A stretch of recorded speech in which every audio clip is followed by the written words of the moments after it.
The parts department at Leland Brock Chevrolet had been open since 1971, and in all that time, it had never once been fully inventoried.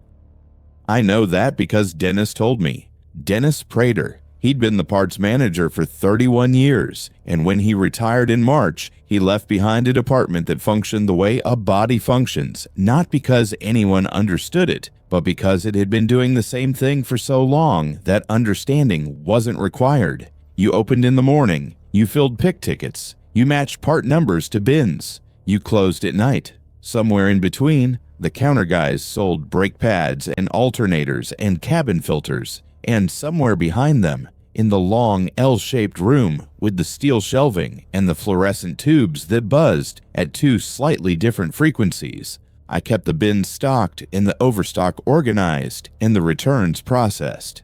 My name is Pella Sims. I'd been in the parts department for 4 years when Dennis retired, and I was the one they promoted to replace him. Not because I was the most qualified, because I was the one who hadn't left.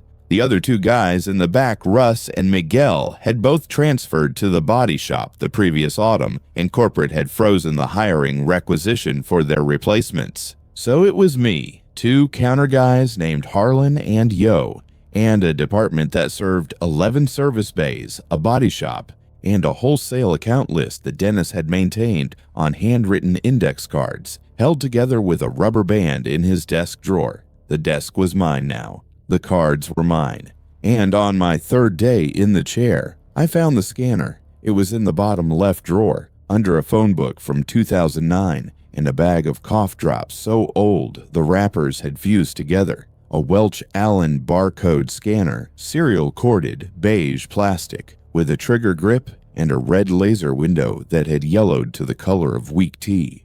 It was heavy. The cord was wrapped neatly. There was a strip of masking tape on the side with Dennis's handwriting, "Back system do not surplus." I almost threw it out. We'd been on the Techlogix wireless handhelds for 6 years. And before that, the symbol units. And before that, I don't know. Nobody used corded scanners anymore. But the tape said what it said, and Dennis had never been a man who labeled things without reason, and I was 3 days into a job that was mostly about not breaking the systems a more competent person had built. So I put the scanner back in the drawer. That was a Tuesday. By Thursday, I needed it. Here's what happened. A wholesale order came in from one of the body shops we supplied Crowell and Daughters out on Route 9. They needed a left side quarter panel bracket for a 2014 Malibu, part number 2, 3272611. I looked it up in the system. We had 6 in stock.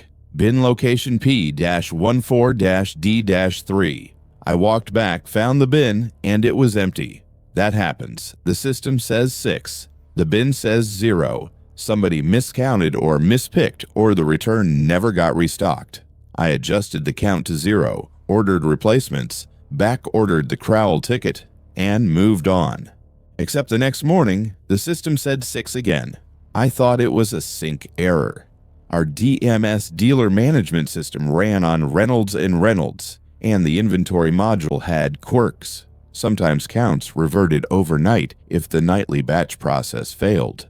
I adjusted it again. Next morning, 6. I called Reynolds support. They said the count was stable on their end, no batch errors, no reversions. The system believed we had 623272611s in bin P-14-D-3. I went back to the bin. Empty. I touched the shelf. I checked the label. I pulled the bins on either side to make sure nothing had been misfiled. Nothing.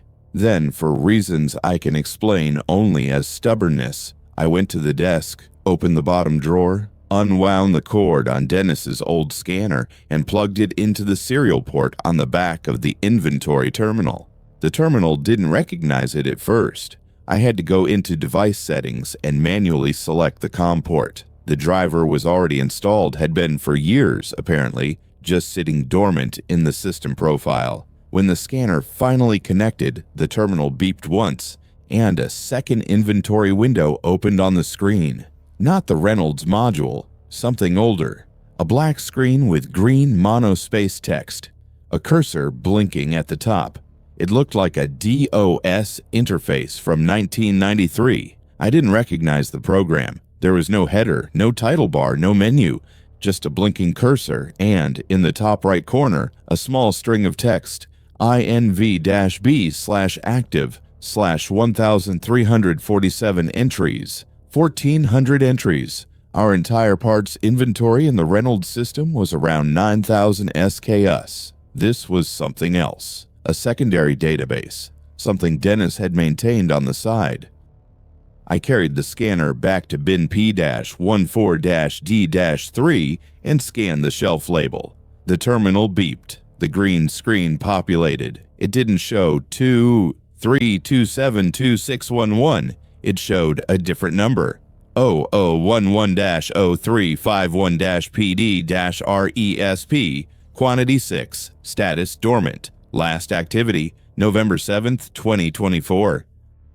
I stared at it. The format was wrong. That wasn't a GM part number. It wasn't any part number I'd ever seen. PD-RESP didn't correspond to any category abbreviation in any catalog system I knew. I scanned the next bin over. Another entry appeared. 0011-0352-PD-DERM, quantity 2, status dormant, last activity November 7th, 2024, same date, same status. I scanned 9 more bins in that row. 7 of them returned entries in the same format, all dormant, all last active on November 7th. The quantities varied. The suffix codes varied: PD-RESP, PD-DERM, PD-CARDI, PD-HEMA, PD-OSTEO. It took me longer than it should have to recognize the pattern: respiratory, dermatological, cardiac, hematological, osteological. These were medical terms, suffixed to inventory entries, in the back system of an auto parts department. I unplugged the scanner. I closed the green screen. I went out to the counter and sold brake pads for the rest of the afternoon and did not think about it until I was home, eating leftover soup at my kitchen table, and my hands started shaking. I called Dennis that night. He picked up on the second ring. His voice was the same as always, unhurried, dry, slightly amused by the fact that anyone was calling him. "Pella, you settling in?" "Dennis, I found the scanner." Silence. Not a long silence. Maybe 2 seconds. But Dennis never paused. He was a man who spoke in continuous, unbroken paragraphs, and 2 seconds of nothing from him was like a dropped signal. "The Welch Allen," he said, "in the bottom drawer." "Yeah, I plugged it in." "Did you scan anything?" "A few bins. P-14 row." Another pause. Then, "Okay, Pella. Here's what I'll tell you. That system's been in the building longer than I have. It was running when I started in '93. Howard Kemp set it up. He was parts manager before me. He told me what I'm going to tell you, which is, you maintain it, you don't interrogate it, and you don't fill the pick tickets." "What pick tickets?" "The system generates pick tickets sometimes. Green screen, dot matrix format. They'll print on the old Epson in the back if it's still connected. You'll see a ticket. It'll have a part number in that format you saw, and a bin location, and a quantity. You leave it alone. You don't pull the item. You don't go to the bin. You mark the ticket deferred, and you file it in the red binder on the top shelf above the microfiche cabinet." "Dennis, what's in the bins?" "Auto parts. Same as always. The Reynolds system is the real inventory. The back system is something else. It reads something else on those shelves. I don't know what." "Howard didn't know what?" "You don't need to know what. You just don't fill the tickets. The suffix codes are medical terminology. I know what they look like. PD-RESP, PD-CARDI. Those aren't auto parts categories. No, they're not. Then what are they?" "Pella." His voice was careful now. Not frightened. Dennis Prater was not a man who frightened, but careful in the way someone is careful when they're telling you which wire not to cut. I ran that department for 31 years. I maintained the back system because Howard told me to maintain it. I deferred every pick ticket it generated. There were 712 tickets in the red binder when I left. I never filled one. Howard never filled one. You are not going to fill one. The system is patient. It will wait. It has been waiting since before I was born, near as I can tell, and it will keep waiting. Your job is to keep it waiting. He told me to get some sleep. He told me the job was good, and the benefits were good, and the back system was a small, manageable piece of strangeness that would not interfere with my life if I did not interfere with it. Then he said good night, and he hung up, and I sat at my kitchen table for another 40 minutes with my soup going cold. I should tell you about the building. Leland Brock Chevrolet sat on a 4-acre commercial lot on the east side of Dunmore, Pennsylvania. Dunmore is a borough of about 13,000 people just outside Scranton. The dealership was built in 1971 on land that had previously been a coal company's regional supply depot. Before that, in the early 1900s, the land had been part of the Moses Taylor Hospital campus specifically, a long, low annex building that served as the hospital's pathology and specimen archive. I didn't know any of that yet. I learned it later. At the time, all I knew was that the building was old, the back room was cold, and the shelves had been there so long that some of them had warped into the walls. For 2 weeks, I did what Dennis said. I left the Welch Allen in the drawer. I ran the department on the Reynolds system. I filled legitimate orders. I kept the counter stocked. The work was demanding enough that I could almost forget the green screen, and its 1,400 entries, and its medical suffix codes. Then the Epson printed. It was a Wednesday, early afternoon. Harlan was at the counter. Yo was on lunch. I was in the back restocking oil filters, and I heard it, the grinding mechanical stutter of a dot matrix printer that hadn't been used in years.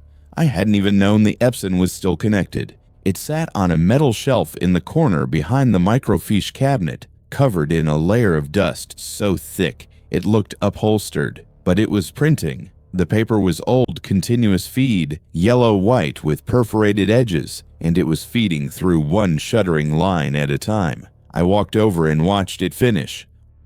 One ticket, one entry. Pick ticket INV-B part 0011-0217-PD-PULMQTY 1BIN R-07-A-1 status. Ready requested. May 14th, 2025. Requester. The requester field was blank. The status had changed from dormant to ready, and the bin location was real. R-07-A-1 was in the back corner of the room, bottom shelf behind a row of coolant overflow tanks. I did what Dennis told me. I tore the ticket off, wrote deferred in red pen across the top, and filed it in the red binder. The binder was thick. Dennis hadn't exaggerated. Hundreds of tickets, some of them so old the paper had gone tan, and the dot matrix ink had faded to near invisibility. Every single one marked deferred, some in Dennis's handwriting, some in an older hand I assumed was Howard Kemp's, and some, the oldest ones, at the very back, in a hand so precise it looked mechanical, with dates in the 1970s and 1980s. I did not go to bin R-07-A-1. I did not scan it. I went back to the oil filters. That night, I looked up Moses Taylor Hospital. It was still operating, in fact, about a mile from the dealership. The annex building that had once stood on our lot had been the hospital's pathological specimen archive from 1903 to 1962. The building had been demolished when the coal company bought the land, and the specimens preserved tissue samples, organ sections, bone fragments, slides, fluid cultures had been transferred to the hospital's main campus, or most of them had. The transfer records, which I found in a scanned PDF on the Lackawanna Historical Society's website, listed a discrepancy. 1,147 specimens had been cataloged in the annex's final inventory. The receiving manifest at the main campus listed 802, 345 specimens unaccounted for. I thought about the number on the green screen. 1,347 entries. Not the same number. Not a match. I told myself that firmly. And I went to bed. But I didn't sleep well. And in the morning, I did something I shouldn't have done.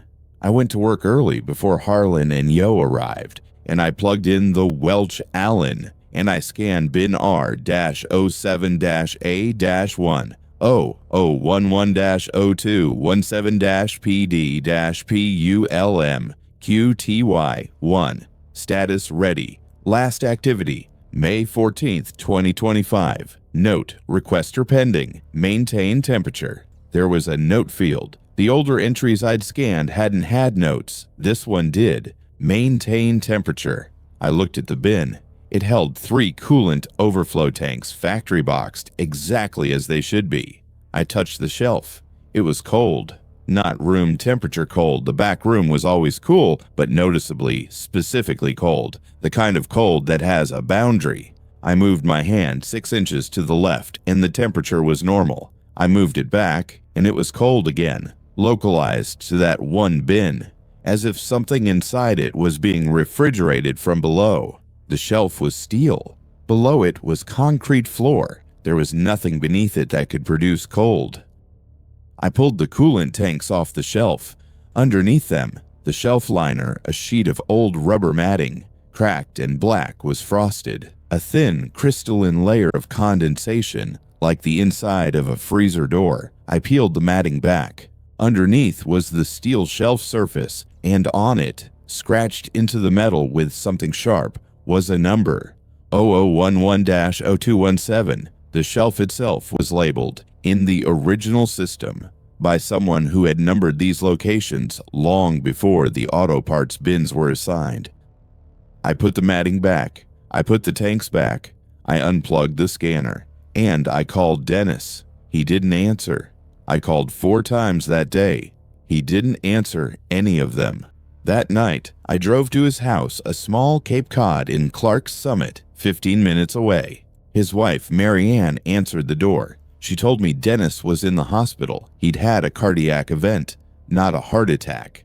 Exactly, the doctors called it an electrical anomaly. His heart had started beating in a rhythm they'd never seen. It was stable, it was sustaining him, but it wasn't any known cardiac pattern. They were keeping him for observation. I asked Mary Ann when it had started. She said Wednesday afternoon. The pick ticket had printed Wednesday afternoon. I sat in my car in Dennis's driveway for a long time. Then I drove home.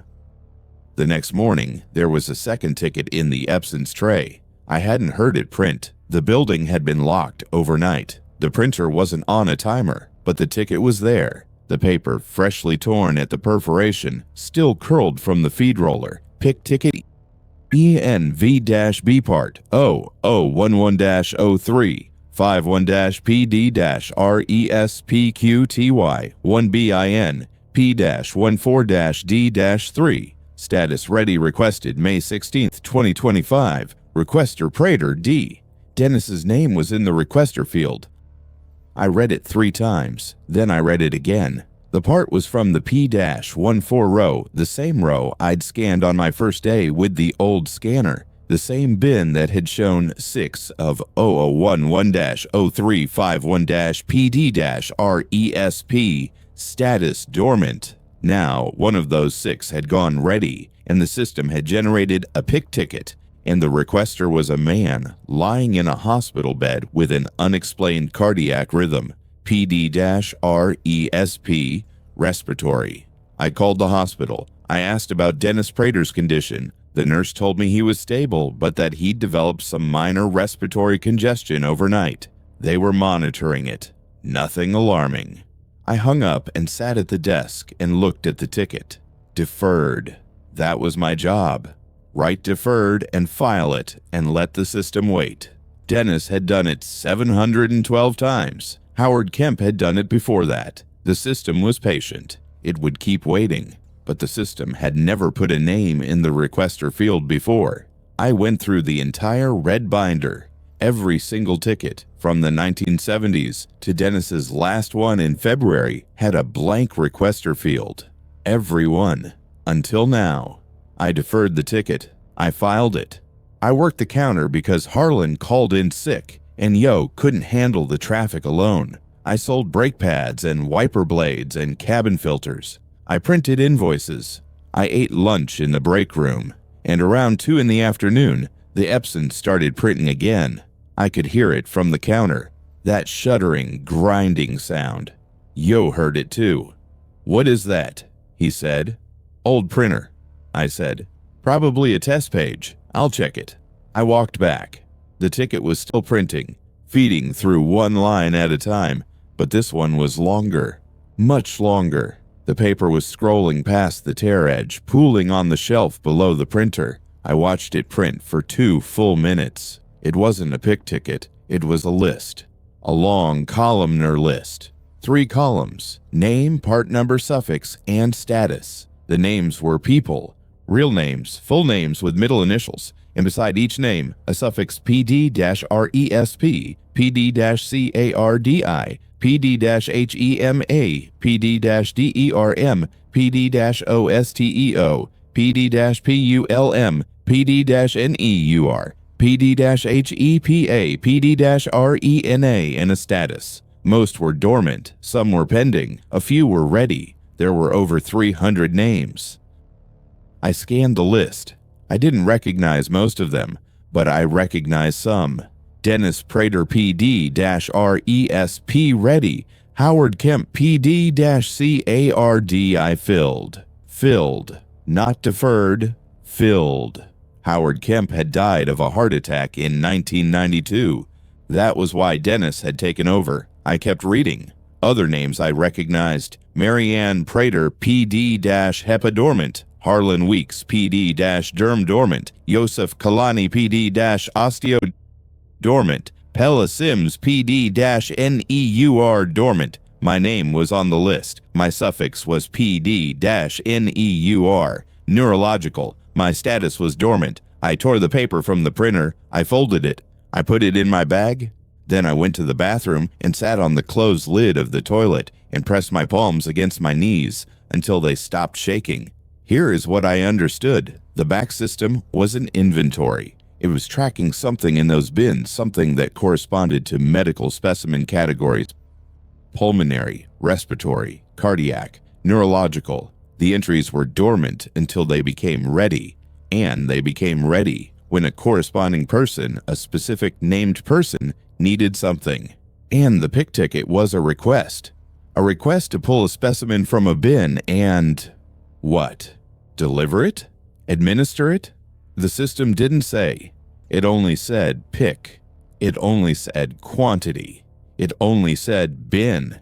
And the only tickets that had ever been filled were the ones from before Howard Kemp took over. The oldest tickets in the red binder, in that precise mechanical handwriting. Those were all marked filled, not deferred. Someone before Howard had been pulling the items. Someone had been completing the pick tickets. Howard had stopped. Dennis had continued stopping. And now it was my turn to stop. But Dennis was in the hospital with an unexplained cardiac rhythm and respiratory congestion, and his name was on a ready ticket that I had deferred, and Howard Kemp was dead of a cardiac event with a filled ticket in his file. And I did not know what filled meant, but I knew what it looked like, and I was terrified of both outcomes, of pulling and of not pulling. I went to visit Dennis that evening. He was in a shared room at Moses Taylor Hospital, the same hospital whose annex had once stood on the dealership's lot. I hadn't chosen the symbolism. It was just the nearest hospital. He looked diminished, not dramatically ill, not intubated, not gray-skinned, but lessened, as if someone had turned his contrast down slightly. His eyes were alert, though, and when he saw me, he shook his head slowly. "You scanned it," he said. I scanned it, and the Epson printed twice. The second time it printed a list, Dennis. A list of names. Your name. My name. Harlan. Yo. Howard Kemp. 300-some people. He closed his eyes. Howard told me about the list. He said it printed once every few years. He said not to read it. Howard's entry says, filled. Dennis opened his eyes. He looked at me steadily. I know. He died of a heart attack. His suffix was PD-CARDI. I know that too. Your suffix is PD-RESP. You're in the hospital with respiratory congestion. It's mild. They're managing it. Dennis, what happens if I fill the ticket? You don't fill the ticket. What happens if nobody fills the ticket and you keep getting worse? He was quiet for a long time. The monitor beside his bed beeped at regular intervals. The rhythm displayed on the screen was unlike anything I'd seen on a medical show or a YouTube video or anywhere. It was regular, but the waveform was wrong. Too many peaks, too symmetrical, like a pattern designed by someone who understood rhythm but not biology. Howard told me a story, Dennis said finally, about the man before him, Bill Eustace. Bill ran the parts department in the 60s and 70s. He was there when the building went up. He was there when they poured the foundation over the old annex footprint. Howard said Bill told him that during construction, when they were digging the foundation, they found the specimen cabinets. Hundreds of them. Metal cabinets with glass jars. The contractor wanted to haul them out. Bill told them to leave them. Told them to pour the slab right over them. Why? Because the specimens were labeled, and the labels had names on them. And some of the names were people Bill knew, living people, people in town. The labels didn't match the dates the specimens were from 1910, 1920, 1930, but the names were people alive in 1971. Bill's own name was on one of them. The monitor beeped. Dennis coughed a small, wet cough. Bill set up the inventory system. Dennis continued. He built it himself. He mapped every cabinet location to a bin address. He created the part numbers. He was an organized man. He wanted to know where everything was, even if he didn't know what it was. He thought if he could catalog it, he could control it. And for a while, I think he did. He deferred the tickets, same as me, but the system kept generating them. And one day, near the end, Bill filled one. What happened? The person on the ticket got better. I waited. She'd been sick. Some degenerative thing. Bill knew her. She was his sister's neighbor. He couldn't stand it anymore. He went to the bin, he scanned the shelf, and he pulled the specimen. And she got better. Overnight. Complete remission. Then why don't we fill them all? Dennis looked at me with an expression I had never seen on his face. Not fear, not anger. Something closer to exhaustion. The exhaustion of a man who has been carrying a weight for 31 years and has never been able to set it down because he was never able to find the ground. Because Bill filled 12 tickets, and 12 people got better, and then Bill got sick, and his ticket printed, and there was no one to fill it because he was the only one who knew the system. And he died. And Howard found the binder and the scanner and the green screen and Bill's notes. And Bill's notes said, the system balances. What is pulled for one is owed by another. I was the another. Do not fill the tickets. He coughed again. Longer this time. Howard didn't fill them, Dennis said. I didn't fill them. The system has been generating tickets for 50 years, and nobody has filled one, and the specimens have stayed dormant. And the people on the list have lived their lives and gotten sick and gotten better or not on their own terms without the system, the way people are supposed to. But Howard died of a cardiac event, and his entry says filled. Dennis shook his head. I don't know. I never understood that. Howard never filled a ticket. I was there. I watched him defer every single one. But when he died, his entry changed. I checked. It went from dormant to filled overnight, as if the system decided that his death, his natural death, counted as a fulfillment. The system collected on its own. Maybe. I don't know. I don't understand the logic. I just know the rules. Don't fill the tickets. Maintain the system. Keep it waiting. I left the hospital. I drove to the dealership. It was after 9. The building was dark. I let myself in through the parts department side door and walked through the back room with my phone flashlight. The steel shelves threw long shadows. The fluorescent tubes were off, and the room was silent, except for the hum of the building's heating system, and underneath it, something else, a low, tidal sound, almost subliminal, like breathing through fluid. I walked to bin R-07-A-1. I crouched down. I put my hand on the shelf. Cold, colder than before. I moved to P-14-D-3. Cold. I moved to the next bin. Cold. Every bin in the row was cold now. 12 bins, all radiating that localized, impossible refrigeration, as if the slab beneath the building were exhaling. I plugged in the Welch Allen. The green screen opened. I scanned P-14-D-3. Dennis's entry, 0011-0351-PD-RESP. Status ready. But now there was a new line in the note field. Requester condition, declining. Deferred tickets do not pause pathology. Recommend fill. The system was recommending I fill the ticket. I scrolled down. Below the recommendation, another line. Fill consequence transfer. Source, 0011-0351. Recipient, Prater D.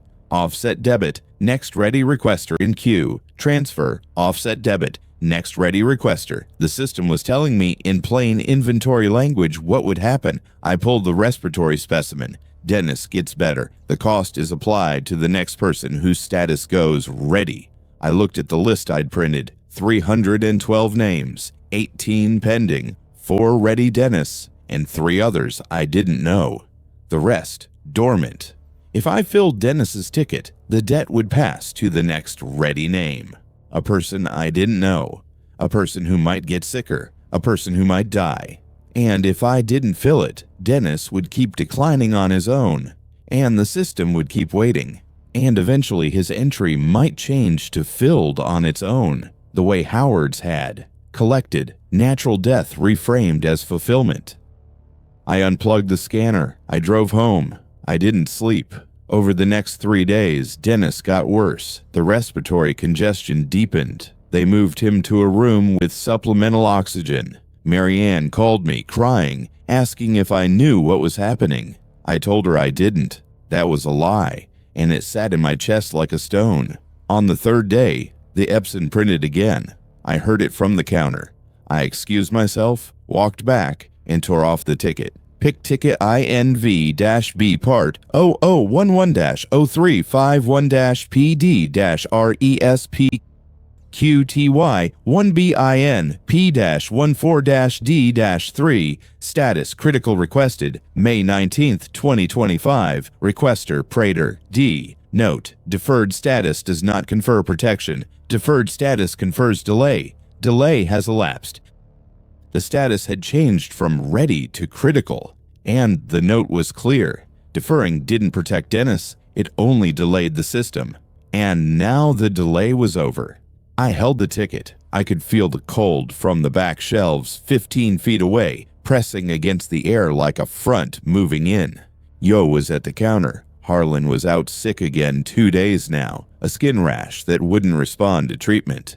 I thought about Harlan's name on the list. PD-DERM, dormant. Still dormant. But for how long? I went to the bin. P-14-D-3. I pulled the parts off the shelf. A box of window regulators. A bag of clip fasteners. I peeled back the rubber matting.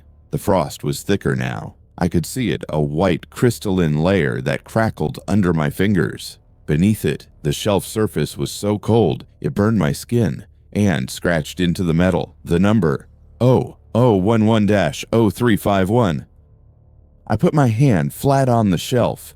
I pressed down. The cold went through my palm and into my wrist and up my forearm, and I felt something, not a shock, not a vibration, but a quality, a specific quality. The way you can feel the difference between holding a glass of water and holding a glass of saline, even though they weigh the same and look the same. This was a presence, a tissue-specific presence, respiratory. I could feel it in my lungs, as if my hand on the shelf had created a circuit and the sensation was completing itself in my chest. I pulled my hand back. There was a mark on my palm, a faint red impression, like a thermal burn.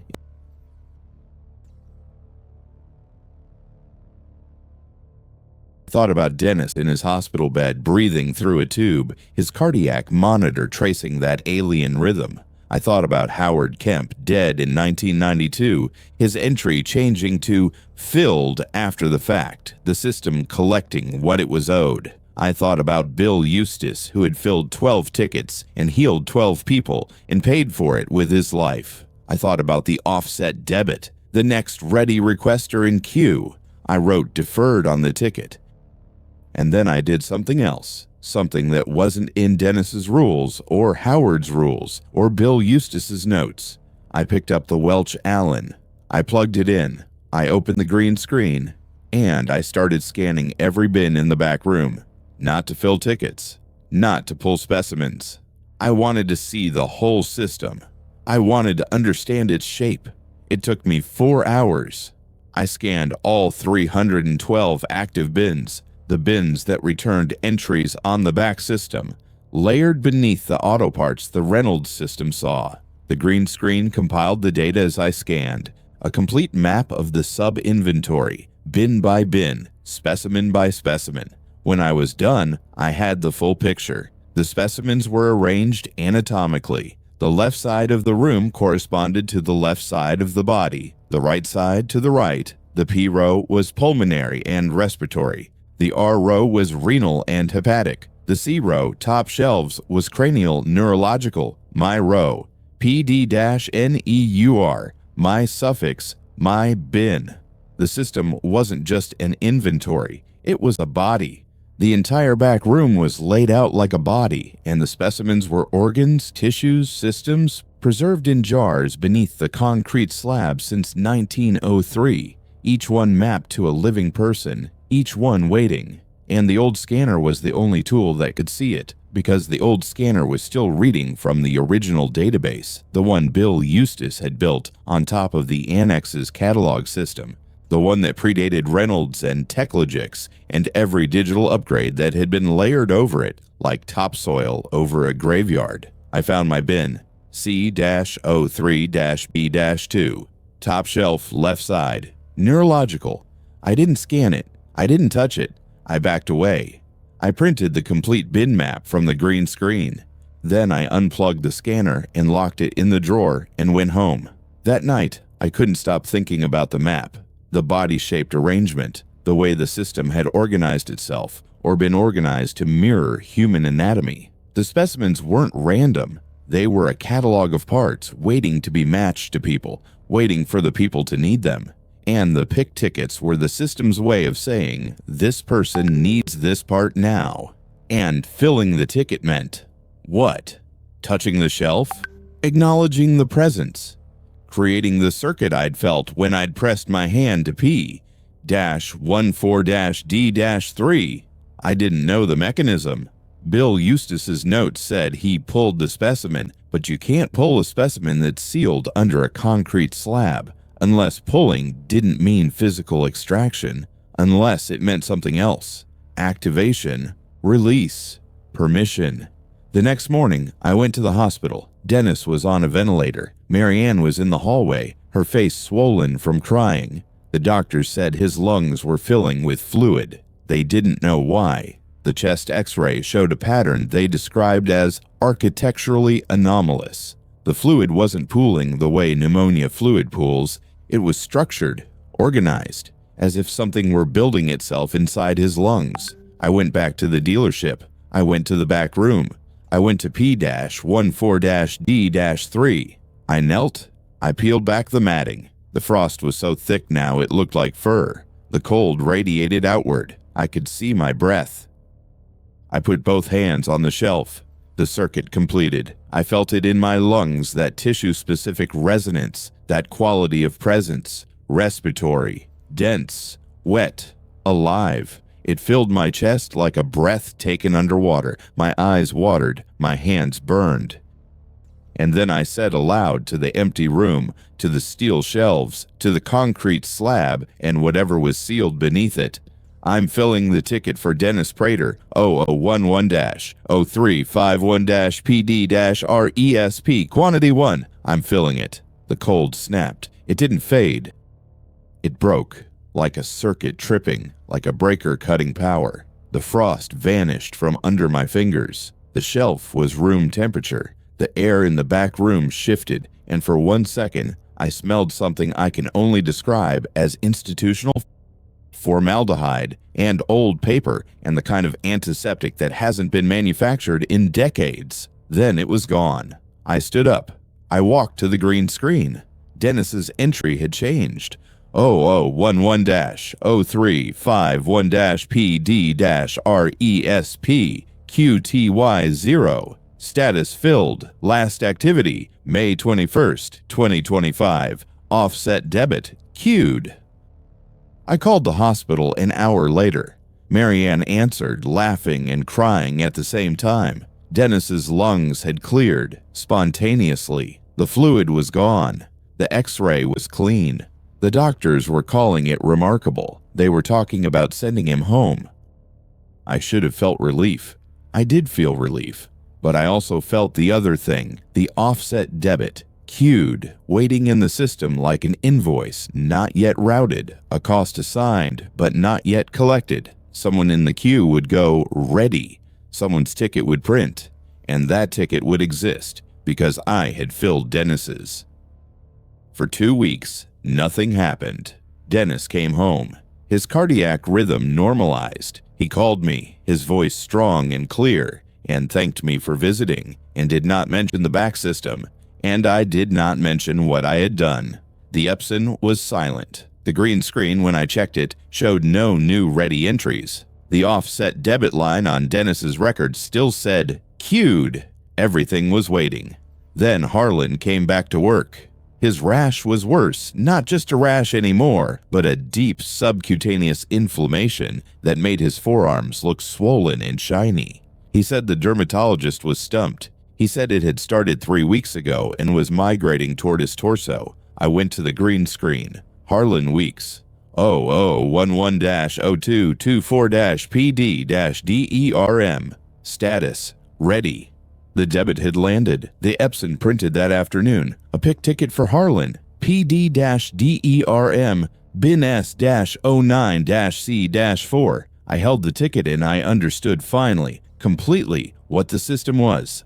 It wasn't malevolent. It wasn't benevolent. It was an inventory management system, and it had one function: to maintain stock. When a specimen was pulled for one person, the system rebalanced by activating another. It was perpetual, self-correcting, and indifferent. It didn't care about Dennis or Harlan or me. It cared about quantities. It cared about counts. It cared about the reconciliation between what was on the shelf and what was supposed to be on the shelf. I had created a discrepancy by filling Dennis's ticket, and the system was correcting it.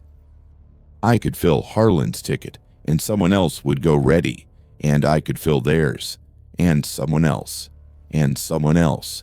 An endless chain of offset debits, each fill creating the next deficit, each healing requiring the next sacrifice, the inventory perpetually 1 unit short, the system perpetually correcting. Or I could defer, and Harlan would decline, the way Dennis had declined, and maybe he'd recover on his own, and maybe he wouldn't, and his entry might eventually change to filled the way Howard's had, the system collecting on its own terms. Or I could do the third thing. The thing none of them had tried. Not Bill Eustace, not Howard Kemp, not Dennis Prater. I could close the system. I started that night. After everyone left, I plugged in the Welch Allen and opened the green screen, and I began reading. Not the pick tickets, not the bin entries, the system logs. Every inventory system has logs, transaction histories, audit trails, error records. The back system was no different. It had been logging every interaction since 1971, and before that, in a format I could barely read, it had records going back to the original Annex catalog from 1903. The logs told me things. They told me that the original catalog had been created by a pathologist named Dr. Emil Brask, who had served at Moses Taylor Hospital from 1898 to 1941. Dr. Brask had developed a preservation technique, his own formulation, never published, never peer-reviewed, that he claimed maintained not just tissue structure, but tissue function, living preservation, specimens that were dead but not inert, cells that were fixed but not finished. He cataloged over 1,500 specimens using his technique, each one cross-referenced to a living patient. The cross-referencing was the key.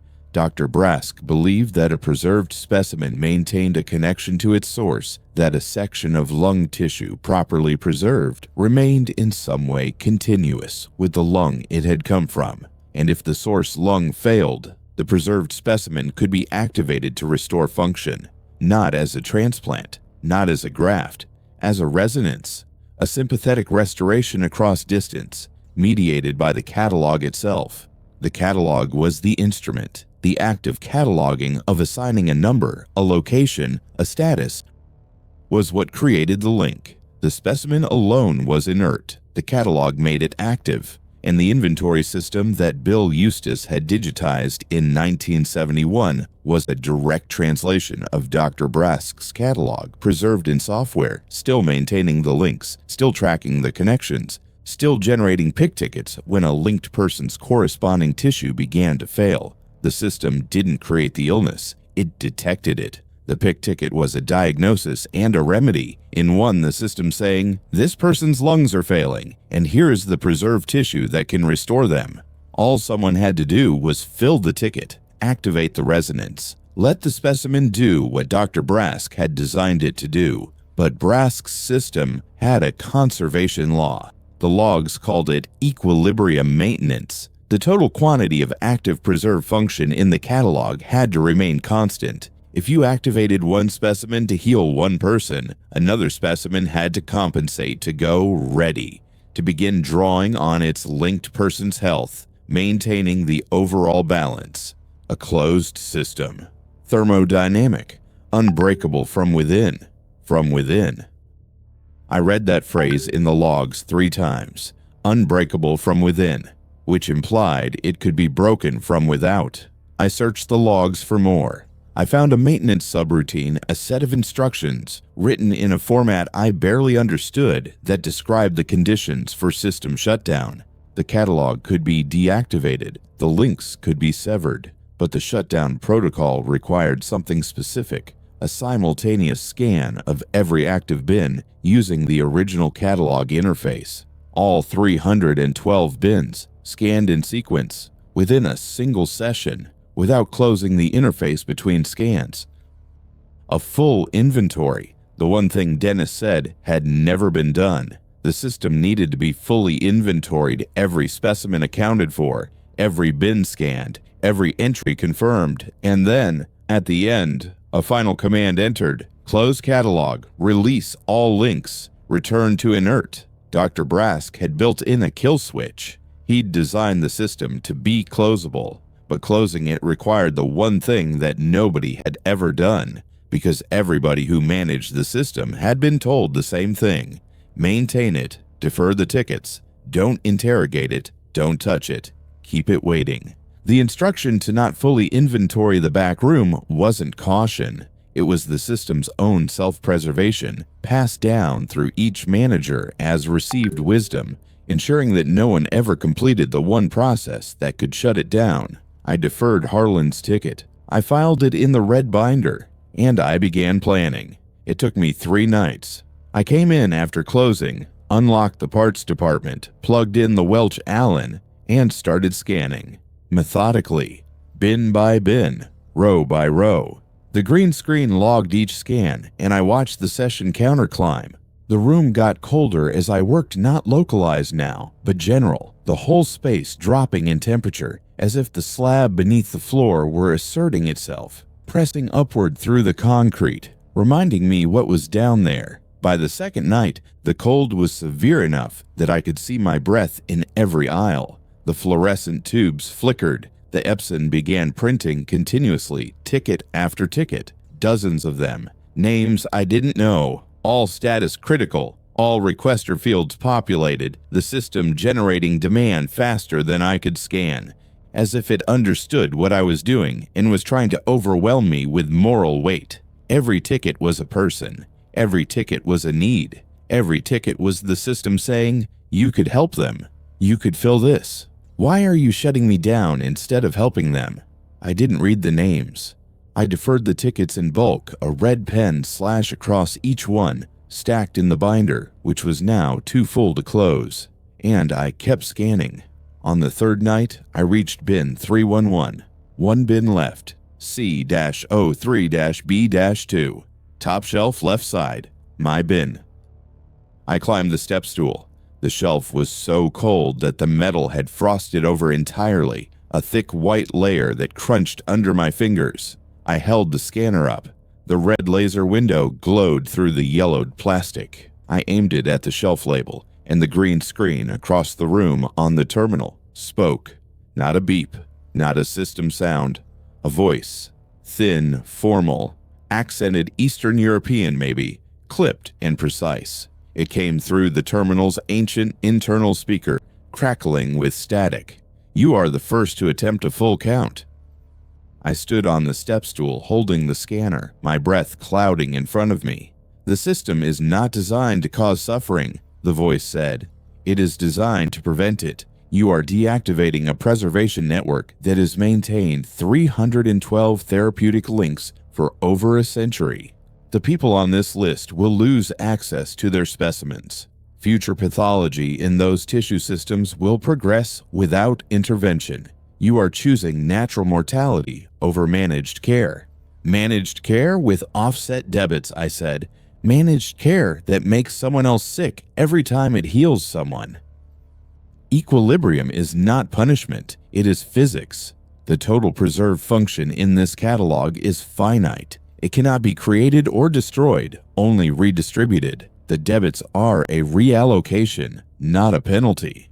Tell that to Harlan. His arms are swelling shut. Harlan Weeks's dermatological specimen is intact and available. You could fill his ticket in 11 seconds. And someone else goes ready. Someone else is already ready. The catalog reflects existing pathology. It does not create it. The tickets identify needs that already exist. You are not preventing illness by shutting down the catalog. You are only preventing response. I stood there. The scanner felt heavy in my hand. The voice was calm, and its argument was coherent, and I understood standing on that step stool in a freezing auto parts back room at 11 o'clock at night why every previous manager had been told to just maintain the system and not ask questions, because the questions had answers, and the answers were reasonable, and reasonableness was the mechanism by which the system sustained itself. It made sense. It helped people. The cost was distributed. The math worked.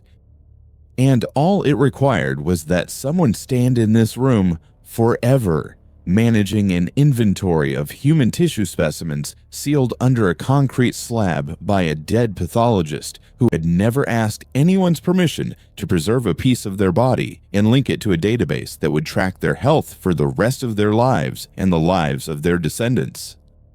I scanned the last bin. 0011-0003-PD-NEUR. Quantity 1. Status dormant. Linked Sims P. Session 312/312. Catalog fully inventoried. Shutdown protocol available. Enter command to proceed. The cursor blinked. The voice said, "Your specimen is neurological. Dormant. You are healthy. But dormancy is not permanence. If you close the catalog, and in 10 years or 20 years your neurological system begins to fail, there will be no ticket, no remedy, no resonance. You will decline naturally. Is that what you're choosing?" "Yes," I said. "You are choosing it for 311 other people as well. They didn't choose to be in your system. Neither did I." The terminal was silent. The cursor blinked. I climbed down from the step stool. I walked to the terminal. I typed, "Close catalog, release all links, return to inert." The green screen went white. Not blank white, fully illuminated, every pixel lit as if the screen were exhaling. The light lasted 4 seconds. Then the screen went black, and the cursor disappeared, and the COM port disconnected, and the Welch Allen's red laser window went dark, and the cold, all of it, the entire building's impossible chill, released in a single wave that I felt pass through me like a tide going out. The Epson stopped printing. The back room was room temperature. The shelves were just shelves. I stood there for a long time. Then I unplugged the scanner, wound the cord neatly, and put it in the bottom drawer. I peeled the masking tape off the side. Back system do not surplus. I crumpled it and threw it away. I closed the drawer. Harlan's rash cleared up on its own over the next 2 weeks. His dermatologist called it a spontaneous resolution. Dennis stayed healthy whatever the fill had given him. It persisted even after the catalog closed, which I hadn't expected but was grateful for. His entry had been filled before the shutdown. The transfer was complete. It couldn't be recalled. I checked the green screen once more, a week after the shutdown. I plugged in the scanner and connected to the COM port. The screen came up black. No cursor, no entries, no header, no count. Just catalog closed. 0 active entries. System inert. I unplugged it for the last time. That was 7 months ago. The parts department runs fine. The Reynolds system handles everything. Yo got promoted to senior counter. Harlan's back full time.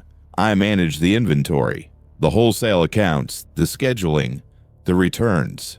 It's a normal job in a normal building.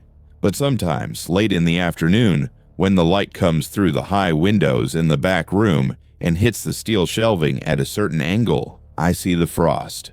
Not real frost, not anymore. A memory of frost. A sheen on the metal that isn't there when I look directly but persists in my peripheral vision. Bin after bin, row after row, the whole room glinting with a cold that no longer exists. And sometimes I stand at the top shelf, C row, left side, and I put my hand on the surface of bin C-03-B-2, and the metal is warm, and I feel nothing, and I'm grateful. And sometimes I wake up at 3 in the morning, and my left hand is tingling a neurological sensation, faint and brief, a pins and needles that comes and goes in seconds, and I lie in the dark and I think, dormancy is not permanence. And then the tingling stops, and I go back to sleep. And in the morning, I go to work, and I count auto parts, and the shelves are just shelves, and the scanner stays in the drawer, and the concrete slab holds whatever it holds in silence, and I have to believe that silence is enough. Because the alternative is that I closed a door that I might one day need open, and the key is 15 feet from my desk, in the bottom left drawer, wrapped neatly, waiting to be plugged in. And some mornings, the drawer is open a 1/4 inch. I know I closed it. I always close it. But there it is open, just slightly, as if something shifted in the night, as if the scanner moved, as if the weight of it settled and nudged the drawer outward by exactly the amount needed to remind me it's there. I push the drawer shut. I go to the counter. I sell brake pads, but I never lock the drawer. And I don't know if that's courage or the first line on a ticket that hasn't printed yet.